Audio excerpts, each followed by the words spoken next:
Mirë se vini në programin Doktori në familje. Unë jam Lulita Dimushi dhe së bashku me mjekun specialist të ftuar do të diskutojmë për një problem të aparatit tretës. Një prej problemeve më të rënda me cilat përballet aparati tretës në organizmin e njeriut është kanceri kolorektal ose kanceri i zorrës së trashë. Një problem ky në mbar botën, pasi çdo vit numri të prekurve rritet me 1 milion të rinj. Kanceri kolorektal renditet i dyti në listën e tumorave për sa i përket vdekshmërisë në të dy sekset, por me një incidencë më të lartë tek meshkujt. Vdekshmëria llogaritet në më shumë se 500.000 raste në vit. Ndaj kujdesi dhe kontrolli për aparatin tretës duhet jetë në përparësitë tona. Sot, për të folur për kancerin kolorektal, kam një të ftuar të veçantë, ndryshe nga herët e tjera, në emision është i pranishëm një mjek amerikan. Me ne sot është Dr.Mark Jonston, mjek gastroenterolog. Dr. Jonston aktualisht punon si mjek gastroenterolog në Lancaster të Pensilvanisë. Ai ka marrë pjesë në udhime të shkurtra misionare në vende si Shqipëria, Kenia dhe Kina. Dr. Jonston është vlerësuar me shumë çmime humanitare, akademike dhe së fundmi ka marrë titullin profesor honoris causa nga Spitali Universitar Nën Tereza. Ai është i martuar dhe 3 fëmijët e tij të rritur kanë zgjedhur një karrierë në mjekësi dhe kirurgji. Dr. Jonston, mirë se vini në studion ton. Welcome in our studio. Faleminderit. E kam për kënaqësi dhe nder të jem këtu dhe të ndaj diçka për kancerin e zorrës së trashë, sepse është shumë e rëndësishme për shqiptarët. Sot do të flasim për kancerin e zorrës së trashë. A mund të na thoni çfarë është kanceri i zorrës së trashë dhe cilët janë shkaktarët kryesorë të tij? Colon cancer is a malignancy. It's an abnormal growth in the lining of the colon. Kanceri i zorrës së trashë është një mas maligni që zhvillohet në muret e zorrës. Kryesisht zhvillohet nga qeliza anormale që rriten shumë shpejt. Rriten aq shpejt sa krijojnë një mas dhe shkaktojnë një bllokim në zorr. Pastaj përhapen nëpër trup dhe sjellin vdekjen.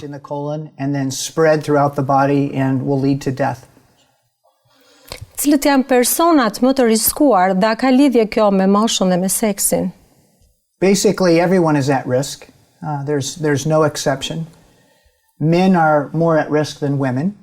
Të gjithë janë në rrezik, s'ka përjashtime. Kryesisht ka burrat, por edhe gratë. Por sa më shumë plak kemi, aq më shumë rrezikohemi. Kanceri i zorrës së trashë është sëmundje e trashëguar. Prandaj mund të jetë gjenetike. Disa popullata në botë janë më të predispozuara për të kapur nga kjo sëmundje. Për shembull, në SBA, europianë lindorët preken më shumë se sa ata që vinë nga Afrika dhe Azia, por të gjithë janë në rrezik. Përveç faktorëve të rrezikut dhe atyre gjenetik, ka shkaqe edhe dietike. Të qenit mbi peshë rrit rrezikun. Obeziteti dhe duhani rrit rrezikun për këtë sëmundje. Të qenit jo aktiv, të ndenjurit ulur, të gjitha këto janë shkaqe. Besides genetic risk factors, there are dietary risk factors. Being overweight puts people at risk. So obesity, smoking puts people at risk for colon cancer. Inactivity, so being sedentary and not physically active also puts people at risk for colon cancer. Cili është roli i dietës ushqimore në shfaqjen e kancerit të zorrës së trashë dhe si duhet ta korrigjojmë këtë dietë? All right. So that's a very important question. We know that worldwide, not just in the United States, but now in Europe and throughout, obesity is Kjo është pyetje e rëndësishme. Jo vetëm në SBA, por në të gjithë botën edhe në Europë, obeziteti është një nga shkaqet kryesore. Sa më shumë i peshë që të jeni, aq më shumë rrezik ka që të prekeni nga kjo sëmundje. Prandaj, ushqimi i tepërt të rrit rrezikun nga kanceri i zorrës së trashë. E dim që mishi i kuq dhe me yndyrë rrit rrezikun nga kjo sëmundje. We know that people that are vegetarians probably have a lower risk. E dim që vegetarianët rrezikojnë më pak, por ndryshimi është shumë i vogël. Shkaqet kryesore janë ata gjenetik dhe obeziteti. E dim që duhani, edhe pse s'ka lidhje me dietën, por rrit rrezikun që të prekemi nga kjo sëmundje. Ka shumë gjëra që mund të bëjmë për të ulur rrezikun, si me dietën ashtu edhe me stilin e jetesës. Many things that we can do to lessen the risk in our diet and also in our lifestyle. A ka ndonjë lidhje midis kancerit të zorrës së trashë dhe sëmundjeve të tjera të traktit tretës, siç është koliti ulqeroz apo zora e rritueshme? There's not any known connection For colon cancer with urinary tract infections or Nuk ka lidhje mes kancerit të zorrës së trashë dhe infeksioneve të traktit tretës, apo ulçarave, apo dhe zorrës së irritueshme. Por ka një lidhje mes kancerit të zorrës dhe sëmundjes inflamatore të zorrës. Është një sëmundje e quajtur koliti ulceroz, një sëmundje që quhet koliti i Kronit. Të dyja këto sëmundje lidhen shumë me kancerin e zorrës së trashë. Kur dikush diagnostikohet me këto sëmundje, atëherë rekomandojmë të bëjmë kolonoskopi në intervale të rregullta. Zakonisht, çdo 2-3 vjet pasi është shfaqur sëmundja. So that's the main disease. Inflammatory bowel disease is the Sëmundja inflamatore e zorrës është sëmundja kryesore e lidhur me kancerin e zorrës. Ka sindroma familjare të kancerit që lidhen me këtë sëmundje. Kjo dhe sindroma e polipeve tumorale familjare që është një sëmundje gjenetike dhe nëse një familjar e ka, atëherë pjesëtarët e tjerë të familjes kanë rrezik të madh të preken. And if someone in the family has it, many of the relatives will be at significantly increased risk. Sëmundja tjetër gjenetike quhet sindroma e Lynchit, ose kanceri kolorektal jo polip i trashëguar. Nëse këto dy sëmundje janë të trashëguar, atëherë shtohet ndjeshëm rreziku nga kanceri i zorrës së trashë. Markedly increase the risk for colon cancer. Cilat janë testet laboratorike që duhet të kryejë një person i shëndosh për të kontrolluar zorrën e trashë? Okay, so there are lab tests that are helpful. Ka analiza laboratorike që na ndihmojnë që të zbulojmë kancerin e zorrës. Edhe këto analiza rekomandohen. Më e zakonshmja është testi imunokimik i feçeve. Është një analizë që sheh nëse ka gjak në feçe. Kjo analizë bëhet shumë lehtë. Marrim një mostër feçe dhe analizojmë për gjak. Kjo analizë rekomandohet për të bërë një herë në vit. Ka disa analiza më të reja. Është një analizë e re gjenetike. Edhe kjo bëhet nga feçet. Quhet analiza kologarde. Është një analizë që kontrollon ADN-n e kancerit, apo polipet të avancuara. Kjo analizë kontrollon edhe për gjak. Në vitin 2017, mbase është analiza më e ndjeshme për të zbuluar kancerin e zorrës. Por testimi më i mirë që nuk është laboratorik për të parë dhe kërkuar për kancerin e zorrës është kolonoskopia. Është një procedurë që bëhet me një kamera me një tub të hollë, e cila vendoset në zorr për të parë polipe, që janë qelizat kryesore anormale që shndërrohen në kancer dhe mund të hiqen. To screen and look for colon cancer is a colonoscopy, and that's a procedure where a TV camera in a very small tube goes into the colon to look for polyps, which are the main abnormality that turns into cancer, and they can be removed with a scope. Sa shpesh në kohë duhet të kryhen këto kontrolle? So the stool tests, which are laboratory tests, they should Testi i feçeve, që është analiza laboratorike, duhet të bëhet një herë në vit. Kjo përfshin testimin fekal, që është analiza për gjakun, edhe testin kolongard, që analizon ADN-n. Po trajtojmë temën e kancerit të zorrës së trashë. Folëm për shkaktarët e kësaj sëmundje, treguam cilët janë personat më të rrezikuar, roli që luan dieta ushqimore, treguam testet laboratorike që duhet të kryejë një person i shëndosh. Vazhdojmë bisedën me doktorin. Analiza feçe gjak okult. A na ndihmon për diagnostikimin e hershëm të kësaj sëmundjeje? Yes, and they're very important. They are blood and stool analysis are the Po, është shumë e rëndësishme. Analiza e gjakut dhe feçeve është më e lehta që mund të bëhet për të kontrolluar kancerin e zorrës. Nuk ka ndonjë analizë gjaku specifike. Por ka disa lloje analiza që na lën të dyshojmë se ka kancer të zorrës. Për shembull, më i thjeshti është numërimi i qelizave të gjakut, i hemoglobinës. Nëse dikush është anemik, apo ka numër të ulët qelizash të gjakut, rrit dyshimet për kancer të zorrës së trashë. Por nuk është mënyra kryesore për të zbuluar kancerin e zorrës. Mënyra kryesore është analiza e feçeve. Ka shumë lloje analizash të feçeve. Si e përmenda, një nga testet e para është analiza e hemokultit, një analizë që bëhet për të parë gjurmë gjaku, hemoglobin, apo mioglobin në feçe. Kjo mund të bëhet në shtëpi. Kemi testin imunikimik fekal që është më i ndjeshëm dhe më i saktë. Kjo është analiza më e rekomanduar në SBA për të zbuluar kancerin e zorrës së trashë. Kohët e fundit bëhet dhe analiza e kologardit. Kjo është analizë feçesh që kërkon në mënyrë specifike ADN dhe qeliza kancerogjene anormale në feçe. Kjo analizë kombinohet edhe me analizën e gjakut.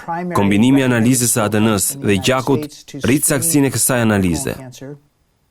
Këto analiza duhet të bëhen çdo vit. Janë analiza të mira, pa u dashur të ndërhyjmë në trup. Por si janë plotësisht të sakta dhe kjo është e rëndësishme për të kuptuar. Prandaj, nëse doni që të jeni të sigurt për kancerin e zorrës së trashë, testimi më i mirë është kolonoskopia. Por kolonoskopia është e shtrenjtë. Duhet të ndërhysh në trup. Në vende si Shqipëria, por edhe në SBA, jo të gjithë mund ta bëjnë. Prandaj, nëse s'mund ta bëni dot kolonoskopin, duhet të bëni analizat e feqeve. Por nëse ndonjë nga këto analiza del pozitive, atëherë ai person duhet të bëjë patjetër një kolonoskopi. Sepse analizat kanë treguar se ka mundësi të jetë prekur nga kanceri i zorrës së trashë, që nëse kapet herët, është i kurueshëm dhe pacienti do të shërohet. Por nëse kanceri kapet vonë, është zmadhuar shumë apo është përhapur, shpesh nuk është i kurueshëm. Prandaj zbulimi i hershëm me anë të analizës së feqeve është shumë i rëndësishëm për ekzaminimin e kancerit të zorrës së trashë, si në Shqipëri, në Europë edhe në Amerikë. And in countries like Albania, well, even in the United States, not everybody can get a colonoscopy. So if you can't get a colonoscopy, you should have these stool tests. But if any one of the stool tests is positive, that person should definitely get a colonoscopy because it strongly suggests the possibility of a colon cancer, which if caught early is curable and the patient and the person will be okay. If the cancer is caught late, where it's grown too large or spread, often it is not curable. So early detection with stool tests is a very important part of screening for colon cancer in Albania, in all of Europe and America. Doktor, për cilën moshë rekomandohet kryerja e kësaj lloji analize? The recommended age for screening for colon cancer, if you're average risk, and that's an important point to make. So average risk means that you have never had a first-degree relative with colon cancer or... Nëse jeni mesatarisht i rrezikuar, që do të thotë se s'keni patur njerëz shumë të afërt me kancer të zorrës së trashë, apo edhe me polipe parakanceroze, pra nëna, babai, motra dhe vëllai janë prekur nga kanceri i zorrës. Nëse keni patur një të afër me kancer të zorrës, kjo e rrit shumë rrezikun. Por nëse keni një histori të tillë, konsideroheni si me rrezik mesatar. Ekzaminimi rekomandohet të bëhet në moshën 50 vjeçare, si për gratë dhe për burrat. For both men and women. However, if you have a family history of, let's say, a father Megjithatë, nëse keni patur familjar të prekur, një nën apo një baba, vëlla apo motër, ekzaminimi duhet të bëhet 10 vjet para moshës kur ata janë diagnostikuar. Të paktën në moshën 40 vjeçare. Nëse vëllai im është prekur nga kanceri i zorrës në moshën 50 vjeçare, unë duhet të ekzaminohem në moshën 40 vjeçare. 10 vjet më përpara se mosha kur është diagnostikuar vëllai im. Kjo është mosha që rekomandohet për të gjithë njerëzit. Ekzaminimi bëhet me anë të analizës së feqes. Është dhe mosha kur ekzaminimi rekomandohet të bëhet me anë të kolonoskopisë.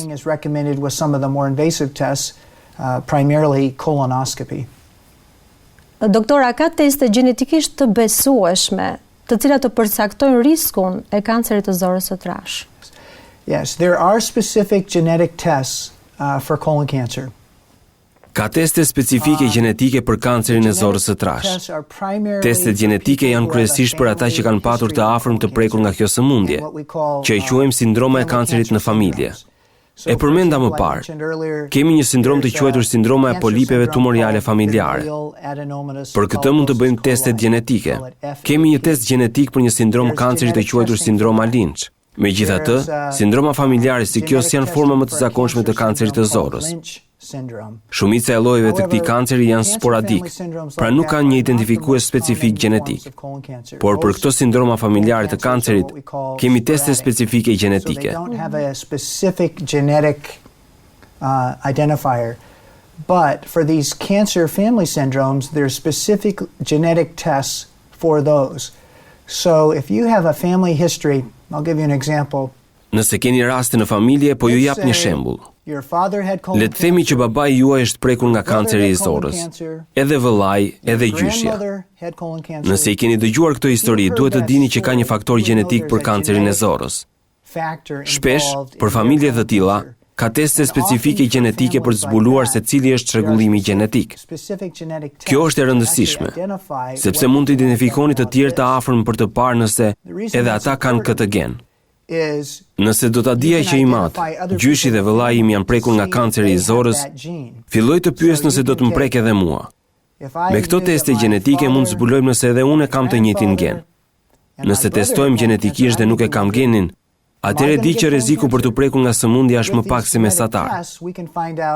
Pra këto teste gjenetike ekzistojnë dhe rekomandohen kur keni patur raste në familje që na sugjerojnë se kanceri i zorrës ka shkaqe gjenetike. Por vetëm 5% e të gjithë të prekurve nga ky kancer kanë patur shkaqe gjenetike. Shumica e tyre ndodh rastësisht dhe ndaj çrregullimeve të tjera gjenetike për të cilat s'kemi teste specifike. But again, only about 5% of all colon cancers are genetic like that. Most of the colon cancers are sporadic or just, happen due to other genetic abnormalities that we don't have specific tests for as of yet. Cilat janë shenjat klinike të kancerit të zorrës së trashë? That's an extremely important question. And I would say the most important thing that people need to understand is Kjo është pyetje shumë e rëndësishme. Gjëja më e rëndësishme që njerëzit duhet të kuptojnë është se për shumë njerëz, kanceri i zorrës së trashë nuk ka simptoma. Këtë pyetje më kanë bërë me qindra herë pacientët e mi, por unë s'kam patur simptoma, dhe unë i them që shumica e rasteve të kancerit të zorrës s'ka simptoma. Në fazat e para ky kancer s'ka asnjë simptom, por për një kancer në fazë të avancuar mund të kemi simptoma. Simptomë është gjakrrjedhja, gjak në feqe, gjak në tualet, ndryshime në mënyrë se si dilni jashtë. Nëse dikush normalisht del një herë në ditë, krejt papritur, kjo bëhet e vështirë ose bëhen të shpeshta. Këto mund të jenë simptomat të kancerit të zorrës së trashë, humbje në peshë pa shkak, sidomos nëse je i moshuar. Kjo mund të jetë simptom e kancerit të zorrës, humbje oreksi. Një tjetër simptom e zakonshme mund të jetë anemie pa shpjegueshme. Për shembull, një njeri mbi 50 vjeç që ka një anemi të pashpjegueshme, atëherë duhet të marrë parasysh nëse kanceri i zorrës është shkaku. Por më e rëndësishme është që shumica e rasteve të kësaj sëmundje në fazat e para s'kan simptoma. Dhe prandaj, ekzaminimi me analizat e feqeve është shumë e rëndësishme, sepse nëse kapet herët, është sëmundje e kurueshme. But the most important thing to remember is most colon cancer early stage does not have symptoms. And that's why screening with some of the stool tests that I mentioned earlier is extremely important to screen and look for colon cancer because it's treatable if it's caught early. Si vendoset diagnoza dhe cilat janë testet laboratorike që duhet të kryen për të vendosur këtë diagnozë? There are multiple pathways into diagnosing colon cancer. Ka shumë rrugë për të diagnostikuar kancerin e zorrës së trashë. Rruga e parë është me ekzaminimin me anë të analizimit të feqeve. Nëse analiza del pozitive, atëherë pacienti duhet të bëjë kolonoskopi me një kamera për të parë brenda zorrës dhe për të zbuluar se pse analiza ka dalë pozitive. Një rrugë tjetër do ishin simptomat: gjak në feqe, humbje peshe e pashpjegueshme, anemi. Nëse dikush i ka këto simptoma, duhet të bëjë kolonoskopi. Mënyra se si diagnostikohet kanceri i zorrës është me anë të kolonoskopisë. Kamera futet në zorë dhe kanceri duket me lehtësi. Pastaj, një instrument i veçantë mund të kalojë nëpër të, të marrë një pjesë në ind dhe të vendoset në mikroskop për t'u analizuar. Një patolog e shikon pjesën nga indi dhe të shoh nëse është apo jo kancerogjene. Një diagnozë përfundimtare e kancerit të zorrës bëhet me anë të kolonoskopisë duke marrë një mostër për biopsi, që më pas analizohet në mikroskop për të parë nëse është kancerogjen. Pastaj bëhet diagnoza dhe më pas merren vendimet se si duhet trajtuar. So, a definitive diagnosis of colon cancer is made by colonoscopy, by obtaining the tissue with a biopsy, analyzing it and looking at it under a microscope and determining it's a cancer. And then from that point, the diagnosis of colon cancer is made, and then decisions can be made about how to treat the colon cancer. Cila është prognoza e kësaj sëmundjeje? The prognosis of colon cancer totally depends on the stage. And when I say the stage, prognoza e kancerit të zorrës së trashë varet nga faza. Se sa herë është kapur, nëse është një masë e vogël kancerogjene, nëse është thjesht një polip, pra një tumor I vogël në muret e zorrës. Nëse masa është e vogël, prognoza është e shkëlqyer. Pacienti kurohet me 100% mundësi shërimi. Kemi të bëjmë me 4 faza. Faza e parë dhe e dytë e sëmundjes. Nëse kapet herët, kanceri është I kurueshëm dhe prognoza është e shkëlqyer. Mbijetesa mbi 5 vjet është në mbi 90%. Nëse faza e sëmundjes është e përparuar, në fazën e 4 sëmundja është përhapur.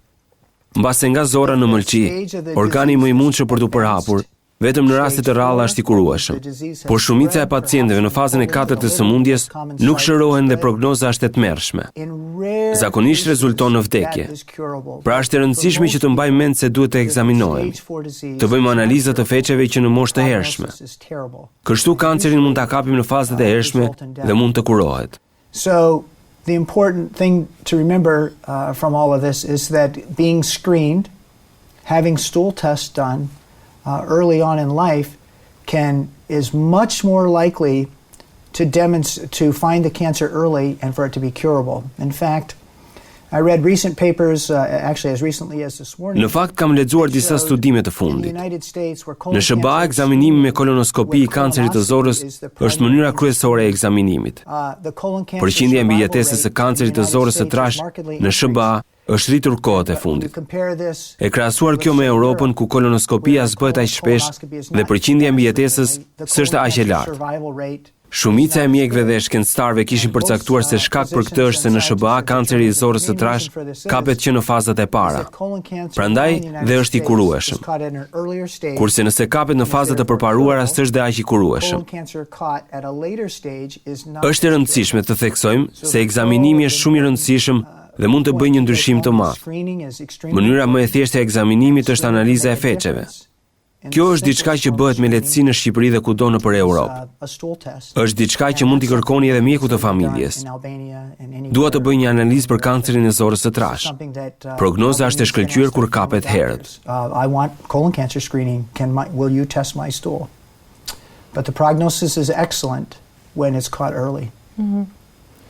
A ka masa parandaluese që duhet të kemi parasysh gjatë jetës tonë? Yes, and that's, I think, a really great question. There are certain things we can't control. Pyetje shumë e mirë. Ka disa gjëra që s'mund t'i kontrollojmë. Pra, në vitin 2017 s'mund të kontrollojmë gjenetikën. Nëse I madh dhe gjyshi im janë prekur nga kanceri I zorrës së trashë, ka shumë mundësi që të prekem edhe unë. Prandaj duhet të ekzaminohem. Por ka gjëra që mund të bëjmë dhe që mund t'i kontrollojmë dhe të reduktojmë rrezikun nga kjo sëmundje. Do përmend më të zakonshmet. E para, duhani. Duhet ta lini duhanin. Nëse s'është shumë vonë për të hequr dorë. Edhe nëse jeni duhanpirës, nëse lini duhanin, rreziku për kancerin e zorrës së trashë, sëmundjeve të zemrës, të mushkrive dhe shumë sëmundjeve të tjera ulet ndjeshëm. Qofshi 18 vjeç apo 40 vjeç. Gjëja e parë që duhet të bëni është të lini duhanin. E dyta, obeziteti. Të qenit mbi peshë lidhet me rrezikun nga kanceri I zorrës së trashë. Duhet të kujdesemi për peshën. Nëse jemi mbi peshë, duhet të marrim masa për të humbur në peshë dhe të arrijmë një normë të shëndetshme. E treta, aktivitetet fizike. Edhe vetëm një shëtitje. Të qenit aktiv fizikisht dhe jo të qenit inaktiv. Ecja dhe ushtrimet janë shumë të rëndësishme. Ecja ka qenë efikase. Edhe disa faktorë dietik janë të rëndësishëm, si ngrënia me tepri e mishit të kuq dhe me yndyrë lidhet me rrezikun e kancerit të zorrës së trashë. Prandaj s'duhet të konsumoni shumë mish të kuq. Kjo s'do të thotë se s'mund të hani, por duhet të jeni të disiplinuar dhe të mos e teproni. Një dietë vegetariane. Unë s'jam vegetarian dhe s'po them se duhet bëheni vegetarian. Por sa më shumë fruta dhe perime që të ham, aq më të shëndetshëm jemi. Pra mund të bëjmë shumë gjëra për të ulur rrezikun nga kanceri I zorrës së trashë. And eating a vegetarian diet. I'm not a vegetarian and I'm not saying that we need to be vegetarians, but the more fruits and vegetables we eat, the healthier it is. And that's helpful. So there are many, many things that we can do to help reduce the risk of colon cancer. Dr. Jonston, faleminderit për kohën dhe informacionin që ndat sot me ne, jeni mirëpritur në studion tonë. Dua t'ju falenderoj juve që më lejuat të ndaj diçka për kancerin e zorrës së trashë, për rëndësinë e ekzaminimit dhe që mund të bëjmë diçka për këtë. Ishte nder të isha këtu. Ndoqët programin Doktori në familje, bashkë do të dëgjohemi sërish erën e ardhshme. Miru dëgjofshim.